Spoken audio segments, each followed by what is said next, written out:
ሜዳንታ ሆስፒታል ሕክምና ከጀመርኩበት ቀን አንስቶ እስከምጨርስበት ቀን ድረስ በጣም በጥሩ ሁኔታ በእንክብካቤ ነርሶቹ፣ ፊዚዮቴራፒስቶቹ፣ ዶክተሮቹ ሁሉም በጥሩ ሁኔታ አስተናግደውኛል።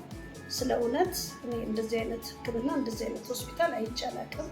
በተለይ ዶክተር ቪቬክ ስብዕናው፣ ችሎታው፣ ትህትና ሁሉ ነገሩ በጣም ጥሩ ሰው ነው። በጣም ጎበዝ ነው። ወደፊትም ሌላም ሰው እንደዚህ አይነት ችግር ያለበት በአገሬ ላይ ባገኝ ወደ ሜዳንታ ሆስፒታል እንዲሄዱ እንደምመክራቸው ነው የምገልጸው። በጣም ደስ የሚል ጊዜ አሳልፌያለሁኝ። በጣም ደስ የሚል ጥሩ ሕክምና፣ ጥሩ ትምህርት፣ ጥሩ ፍቅር አግኝቼ ነው ወደ ሀገር የምመለሰው። አብሮቶ አንተ ደግሞ ስላደረክልን ወንድማዊ ነገር በሙሉ ከልብ ምስጋና አቀርባለሁ። በጣም አመሰግናለሁ።